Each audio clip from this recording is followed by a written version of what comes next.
Bank of India, LO Sir Chandigarh, to kindly come on the podium, please, and address the council.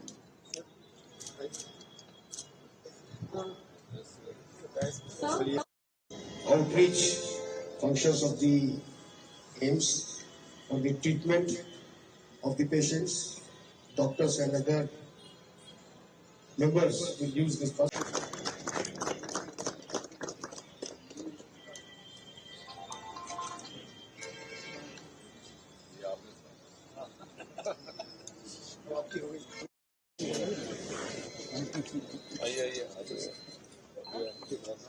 Sir थोड़ा sir आप sir आप इस side sir इसे आप इधर आइए ऐसे टर्न कर लीजिए ऐसे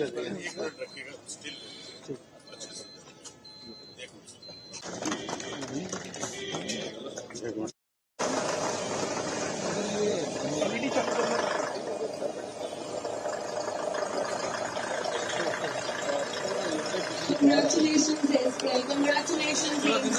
मात्र state bank of India AIIMS state bank of India जो भारत की विकास यात्रा का एक प्रमुख अंग रहा है आजादी से पहले से लेकर 200 साल पुराना ये संस्थान और एम्स जम्मू जो हमारे जो नवीनतम एम्स है उनमें से एक है। उनकी ओर से सहयोग मिला है। आज इस एम्बुलेंस के तौर पर मुझे विश्वास है कि भविष्य में इस प्रकार का उनका सहयोग हमें प्राप्त होता रहेगा।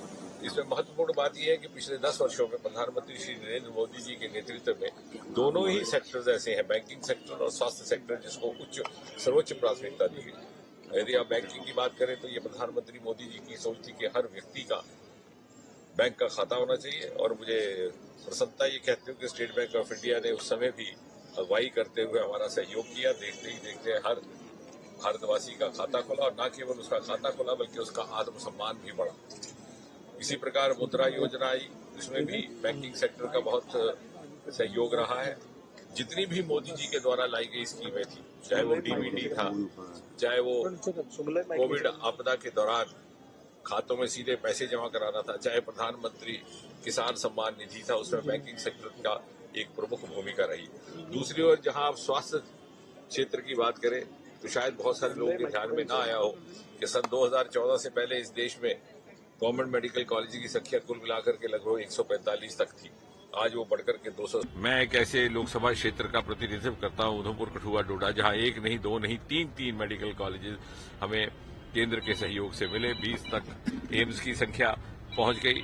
इसी प्रकार affordable, accessible and acceptable health care as well as medical education, इस उद्देश्य को लेकर के जब हम आगे बढ़े तो संख्या बढ़ा दी गई। अंडर ग्रेजुएट एमबीबीएस सीटों की, एमडी सीटों की लगभग 60-70% वृद्धि हुई है इन 10 वर्षों में एमबीबीएस की सीट्स में। ये कुछ एक ऐसे आंकड़े जो आमतौर पर साझा नहीं होते और मीडिया में बड़ी प्रमुखता से छपते नहीं, लेकिन ये तथ्य पर आधारित है। इसी प्रकार पोस्ट ग्रेजुएट सीट्स लगभग 90% वृद्धि, ताकि कोई भी प्रतिभाशाली बालक या बालिका जिसमें योग्यता है वो केवल अपने आप को इसलिए मेडिकल एजुकेशन से वंचित न रखे कि उसके पास साधन नहीं है, उसके पास पहुंच नहीं।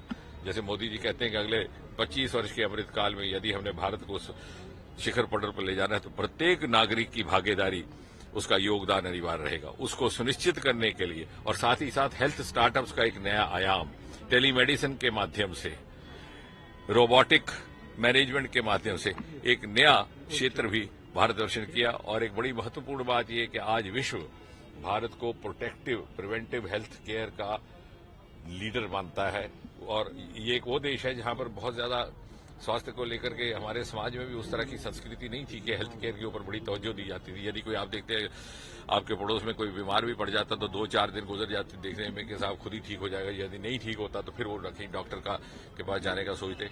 ये वही देश जिसके बारे में दुनिया सोचती थी कि इनको बहुत ज्यादा सेहत और सेहत का इलाज करने की परवाह नहीं रहती, आज उसने दुनिया को तोहफे के तौर पर कोविड का पहला वैक्सीन दिया। और मुझे खुशी है कि बायोटेक्नोलॉजी विभाग जिससे मैं जुड़ा हूं उसमें इसके ट्रायल हुए और आज इसे प्रोटेक्टिव हेल्थ केयर का लीडर माना जा रहा। जहां एक समय भारत दूसरे देशों की अगुवाई में काम करता था, आज दूसरे देश भारत की अगुवाई में काम करने को तैयार हैं। और साथ ही साथ एम्स में खड़े होकर के मुझे साधुवाद भी करना और बधाई भी देनी है जो हमारे यंग डॉक्टर्स हैं, रेजिडेंट्स हैं, जिन्होंने रातों रात कोविड की आपदा में अपनी प्रतिभाशाली परिश्रम से इस देश को आपदा से निकालने का काम किया।